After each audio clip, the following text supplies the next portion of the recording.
ત્યારે મહત્વપૂર્ણ સમાચાર આવી રહ્યા છે। પરસોત્તમ રૂપાલાએ જે વિવાદિત નિવેદન આપ્યું ત્યારબાદ હવે ક્ષેત્રાણીઓ આકરા પાણીએ જોવા મળી રહે છે, જે પ્રમાણે સતત વિરોધ કરવામાં આવી રહ્યો છે ક્ષત્રિય મહિલાઓ દ્વારા। હવે અમદાવાદની ક્ષત્રિય મહિલાઓએ અલ્ટિમેટમ આપ્યું છે। 24 કલાકમાં રૂપાલાની ઉમેદવારી રદ કરવાની માંગ કરવામાં આવી છે।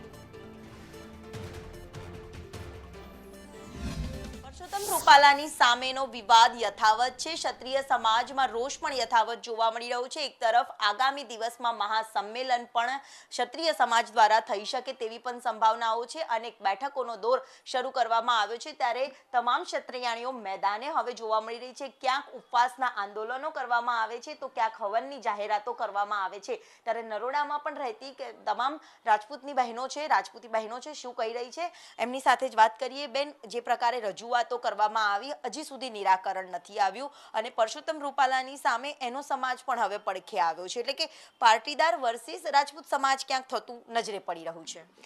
બેન, અમારી કોઈ સમાજ સાથે કોઈ અમારે વિવાદ કરવા માગતા નથી। અમે અમારો ખાલી એક જ વ્યક્તિ સામે, એક જ જે રૂપાલા છે એમની સામે અમારો વિરોધ છે, કારણ કે જે અપશબ્દો બોલ્યા છે એ રૂપાલા સાહેબ બોલ્યા છે, એટલે અમારો અને મારો કહેવાનો ક્યાંક ને ક્યાંક ભાવાર્થ એ છે કે જો એક નેતા એની પદ પ્રતિષ્ઠા ભૂલીને આવી રીતે વાહિયાત નિવેદનો આપે તો અમે ક્યાં સુધી સહન કરીશું। આજે અમે આ નેતાને કદાચ જતો બી કરી દઈએ તો કાલે આવા કેટલા નેતાઓ ઊભા થાય અને આવી રીતે દરેક પ્રોગ્રામોમાં આવી રીતે વાહિયાત નિવેદનો આપતા થઈ જાય। એટલા માટે અમારો કોઈ સમાજ સાથે કે કોઈ સંગઠન સાથે કોઈ વિવાદ નથી। અમારો ફક્ત ને ફક્ત એક રૂપાલા સાહેબ સાથે જ વિવાદ છે ને એમનો જ અમે વિરોધ કરીએ છીએ। અને માફી માગવામાં એમને કીધું છે કે 2-3 વાર માફી માગી લીધી, પણ માફી માગવામાં એમને ઘણું મોડું કરી નાખ્યું છે।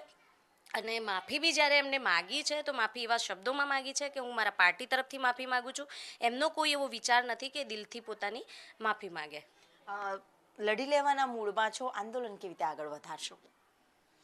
आंदोलन तो हम करेंगे जैसे भी बनेगा। आज लास्ट दिन है, आज जो भी हमारे समाज के आगेवान हैं जो डिसीजन लेंगे हम उनके साथ सहमत हैं, क्योंकि क्षत्रिय चुपचाप नहीं बैठने वाले और सारे समाज हमारे साथ हैं, क्योंकि सारे समाज को ये पता है कि क्षत्रिय समाज ने हमेशा उन सब के लिए लड़ाइयाँ लड़ी हैं, चाहे ब्राह्मण हो, चाहे मालधारी हो, चाहे पाटीदार हो, कोई भी समाज हो, सारे समाज के लिए, यहाँ तक कि जानवरों के लिए भी क्षत्रिय समाज हमेशा आगे खड़ा हुआ है।